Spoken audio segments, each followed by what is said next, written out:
Assalamualaikum warahmatullahi wabarakatuh. Kembali lagi dengan kami di Kreator Amatir. Kali ini kami akan membacakan sebuah cerita berjudul Lorong Tak Berujung Part 3. Sebelum ke ceritanya, kami mohon dukungannya kepada teman-teman semua untuk membantu mendukung channel ini dengan cara subscribe, like, komen, dan share ke media sosial teman-teman semua. Tidak berlama-lama lagi, langsung saja ke ceritanya. Sari, Raka, Holil, Gita, dan Hasans berdiri diam di tengah hutan, masih terengah-engah setelah pelarian mereka. Lorong yang menelan mereka selama ini telah menghilang, seolah tidak pernah ada. Udara dingin malam menusuk kulit mereka, tetapi ada sesuatu yang lebih aneh. Hutan ini terasa berbeda. Aku masih nggak percaya kita berhasil keluar, ujar Raka, mengusap wajah. Tapi, apakah kita benar-benar keluar? Tanya Gita. Suara bergetar, semua menoleh ke Gita. Kata-katanya membuat perasaan tidak nyaman menjalar di dada mereka. Maksudmu? Tanya Hasans. Gita menunjuk ke pepohonan di sekitar mereka.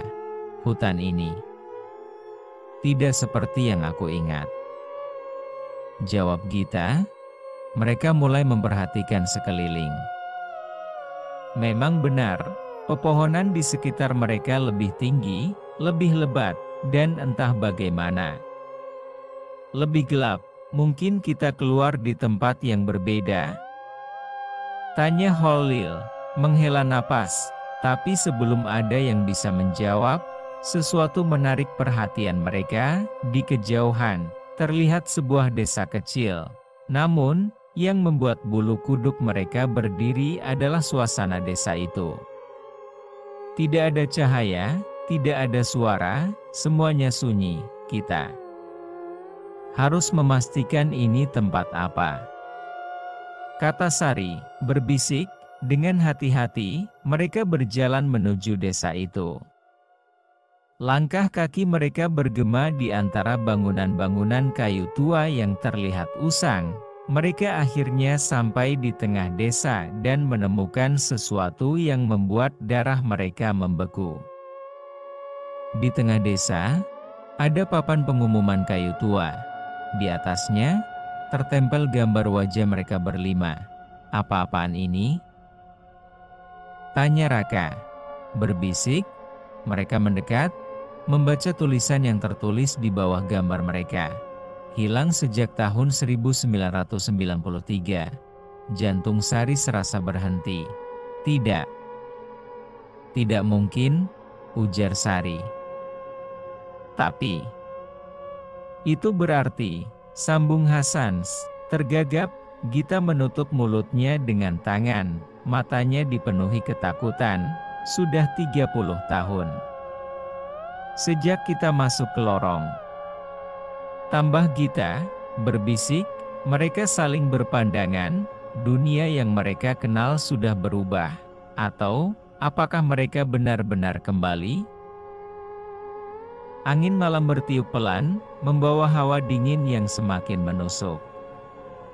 Sari, Raka, Holil, Gita, dan Hasans masih berdiri di tengah desa yang asing, mencoba memahami kenyataan yang baru saja mereka hadapi. 30 tahun telah berlalu. Dunia yang mereka kenal mungkin sudah berubah. Dalam keheningan, Holil menarik napas dalam. Ia menatap Hasans dengan mata berkaca-kaca, seolah ingin memastikan bahwa sahabatnya benar-benar ada di sana. Hasans, aku masih nggak percaya kau masih hidup. Bagaimana bisa? Apa yang terjadi setelah kau hilang dulu? Tanya Holil. Hasans menatap tanah sejenak, lalu mengangkat wajahnya dengan ekspresi penuh luka lama. Aku pikir aku sudah mati. Tapi aku menemukan sesuatu. atau seseorang yang membantuku bertahan? Jawab Hasans. Mereka semua menatapnya penuh tanda tanya. Seseorang? Siapa? Tanya Sari. Hasans menghela napas panjang. Aku harus cerita dari awal. Dari malam ketika aku pertama kali terjebak di dalam lorong itu. Jawab Hasans. Hasans mengingat semuanya dengan jelas. Saat itu, ia dan beberapa temannya memberanikan diri memasuki rumah tua di pinggir desa. Rumah itu sudah lama ditinggalkan. Beberapa orang berkata bahwa rumah itu adalah pintu masuk ke dunia lain. Mereka tidak percaya. Sampai akhirnya, mereka tersesat. Aku masuk ke rumah tua itu bersama 2 temanku. Kami pikir itu cuma rumah kosong. Tapi begitu kami melewati lorong panjang di dalamnya, kami tidak bisa kembali lagi. Ujar Hasans, rumah itu mirip dengan lorong ini? Tanya Gita. Berbisik, Hasans mengangguk. Setiap kali kami mencoba keluar, lorong itu berubah. Kami berputar-putar, sampai akhirnya aku terpisah dari mereka. Ujar Hasans, wajahnya menegang saat mengenang malam itu. Aku sendirian. Sampai aku bertemu seseorang. Kata Hasans, siapa? Tanya Raka. Hasans menelan ludah sebelum melanjutkan. Seorang lelaki tua. Aku tidak tahu siapa dia, tapi dia sepertinya sudah lama berada di sana. Jawab Hasans. Sari merinding. Lelaki tua? Tanya Sari. Hasans mengangguk. Dia memberitahuku bahwa lorong itu adalah sesuatu yang hidup. Jika kita ketakutan, lorong itu semakin kuat. Tapi kalau kita bisa mengendalikan pikiran kita, kita bisa mengalahkannya. Ujar Hasans, jadi kau belajar cara bertahan di dalam lorong itu dari dia? Tanya Holil. Terkejut, Hasans tersenyum tipis, bukan hanya bertahan. Aku belajar cara melawan lorong itu. Jawab Hasans. Mereka semua terdiam. Hasans melanjutkan, suaranya semakin pelan. Lelaki itu mengatakan bahwa ada satu cara untuk melemahkan lorong, yaitu dengan menghancurkan tempat di mana lorong pertama kali muncul. Ujar Hasans. Sari membelalakan mata. Rumah tua itu? Kata Sari. Hasans mengangguk tegas. Ya. Lorong ini mungkin sudah hilang, tapi kalau rumah tua itu masih ada, kemungkinan lorong itu bisa kembali. Ujar Hasans. Mereka semua saling berpandangan, jadi kita harus pergi ke rumah itu dan memastikan lorong ini tidak bisa kembali? Tanya Gita. Hasans menatap mereka dengan serius. Itulah satu-satunya cara agar kita benar-benar bebas. Jawab Hasans. Di kejauhan, angin malam berhembus pelan. Desa tua ini tetap sunyi, namun jauh di dalam kegelapan, sesuatu masih mengintai, dan mereka tahu perjuangan mereka belum selesai. Angin malam bertiup semakin dingin, membawa bisikan halus yang hampir tak terdengar. Desa ini terasa mati, tak ada cahaya, tak ada suara, hanya bangunan kayu tua yang seolah menyimpan rahasia. Hasans, Sari, Raka, Holil, dan Gita masih berdiri di depan papan pengumuman yang menampilkan wajah mereka. Waktu telah berlalu 30 tahun, tapi mereka sendiri tidak merasa menua, kalau sudah 30 tahun. Kemana semua orang? Tanya Sari, berbisik. Pertanyaan itu menggantung di udara. Desa ini seharusnya dihuni, tapi tidak ada tanda-tanda kehidupan. kita harus mencari tahu lebih dulu sebelum pergi ke rumah tua itu. Kata Raka, semua mengangguk. Mereka mulai berjalan menyusuri desa yang sunyi. Mereka menemukan sebuah bangunan yang lebih besar dari yang lain. Plakat kayu di depan pintunya tertulis, Balai Desa. Mungkin kita bisa menemukan sesuatu di sini, ujar Holil. Mereka membuka pintu perlahan. Udara di dalam terasa lembab, bau kayu lapuk memenuhi ruangan. Cahaya bulan yang masuk dari jendela memperlihatkan rak-rak penuh buku dan dokumen yang berdebu. Coba cari arsip atau catatan desa, kata Gita. Mereka berpencar, membuka laci dan lemari tua. Hasans menemukan sebuah buku besar berwarna hitam di dalam meja utama. Ini seperti jurnal. Mungkin milik kepala desa, tanya Hasans. Membuka buku, mereka berkumpul di sekeliling Hasan saat ia mulai membaca halaman yang sudah menguning. Tahun 1993. 5 anak hilang di rumah tua di pinggir desa. Kami telah mencari mereka berhari-hari, tapi tidak ada jejak.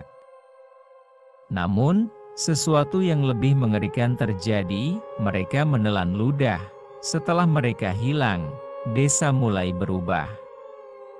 Orang-orang menghilang satu persatu. Setiap malam, ada suara dari rumah tua itu. Suara yang memanggil. Kami memutuskan untuk mengunci rumah itu. Tapi tetap saja, desa ini semakin kosong. Seolah sesuatu sedang mengambil kami satu persatu. Jadi bukan cuma kita yang hilang, tapi seluruh desa? Tanya Sari, membisik. Hasans membalik halaman berikutnya, tapi banyak tulisan yang telah pudar. Hanya satu kalimat terakhir yang masih bisa terbaca, jika kau membaca ini. Pergilah sebelum terlambat. Tiba-tiba, suara langkah kaki terdengar dari luar. Mereka semua membeku, ada yang masih tinggal di desa ini. Tanya Holil, berbisik. Sari berjalan pelan menuju jendela dan mengintip keluar. Cahaya bulan menerangi jalan kosong.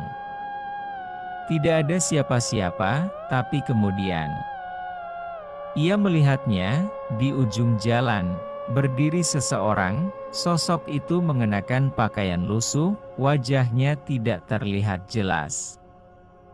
Ia hanya berdiri diam, menghadap ke arah mereka. Ada seseorang di luar, ujar Sari. Berbisik, sosok itu mulai bergerak, berjalan perlahan ke arah balai desa. Jantung mereka berdegup kencang. Apa kita harus bicara dengannya? Tanya Raka. Aku nggak yakin dia manusia, jawab Hasans. Mereka mundur perlahan, mencoba mencari jalan keluar lain. Tapi sebelum mereka bisa bergerak lebih jauh, ketukan keras terdengar di pintu balai desa. Tok. Tok. Tok. Semua terdiam. Sosok di luar itu telah tiba. Dan ia tahu. Mereka ada di dalam. Tok. Tok. Tok. Ketukan di pintu semakin keras. Sari, Raka, Holil, Gita, dan Hasan saling berpandangan. Jantung mereka berdebar kencang. Sosok di luar sudah tiba, dan mereka tahu. Tidak ada jalan untuk menghindarinya. Kalau kita lari, dia pasti tahu. Mungkin lebih baik kita hadapi langsung, ujar Hasans. Berbisik, Raka menelan ludah. Kita nggak tahu siapa dia, ujar Raka. Tapi kita juga nggak bisa terus bersembunyi, sambung Holil. Menggenggam pisau kecil di sakunya, Sari menarik napas dalam dan berjalan ke arah pintu. Tangannya gemetar saat meraih gagang kayu tua itu. Dengan sekali tarikan, pintu terbuka. Di baliknya, berdiri seorang lelaki tua dengan wajah penuh luka dan pakaian compang-camping. Matanya kosong, seperti telah melihat terlalu banyak hal yang tak bisa dijelaskan oleh kata-kata. Ia menatap mereka satu persatu sebelum akhirnya suaranya yang serak terdengar. "Kalian akhirnya kembali," ujar lelaki tua. Mereka terdiam. "Siapa Anda?" tanya Gita. "Hati-hati." Lelaki itu menghela napas panjang, seolah sedang berjuang mengingat sesuatu. "Dulu aku kepala desa di sini," jawab lelaki tua. Semua terkejut. "Jadi Anda yang menulis jurnal itu?" tanya Holil. Lelaki itu mengangguk pelan. "Aku tinggal sendirian di sini. Semua orang sudah diambil oleh lorong itu," ujar lelaki tua. Kata-katanya membuat bulu kuduk mereka berdiri. "Jadi benar, desa ini ditinggalkan karena lorong?" tanya Hasans. Lelaki itu menatap mereka dengan ekspresi lelah. "Tidak hanya itu. Lorong ini tidak pernah benar-benar pergi. Ia masih di sini. Mengintai.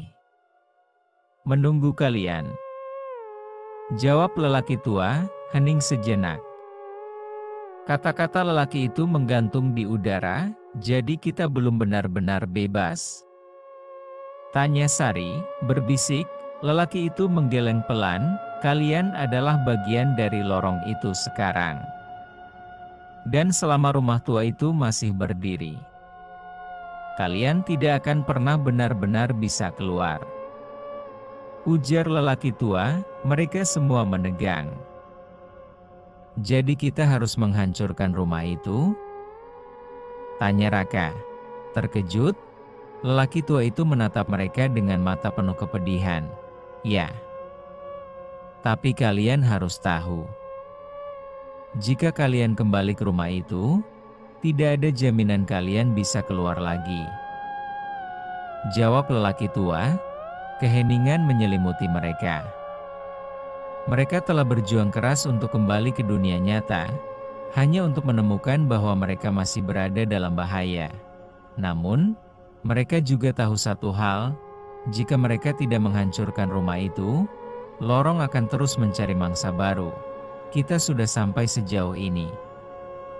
Kita harus mengakhirinya," ujar Hasans, menatap mereka semua. Semua saling berpandangan. "Tidak ada pilihan lain. Baiklah. Kita akan ke rumah tua itu," ujar Sari. Mengangguk, lelaki tua itu tersenyum samar, seolah sudah menunggu jawaban itu. "Kalau begitu, aku akan membantu kalian," kata lelaki tua. Ia melangkah mundur, lalu menunjuk ke arah hutan di belakang desa. Rumah itu masih berdiri di sana. Dan lorong itu pasti sudah menunggu kalian kembali, ujar lelaki tua. Dalam diam, mereka menatap gelapnya hutan. Mereka tahu perjalanan mereka belum selesai, dan mungkin ini akan menjadi perjalanan terakhir mereka. Bersambung. Terima kasih kepada teman-teman semua yang sudah menonton dan menyimak juga mendengarkan cerita ini. Wabillahi taufiq wal hidayah. Wassalamualaikum warahmatullahi wabarakatuh.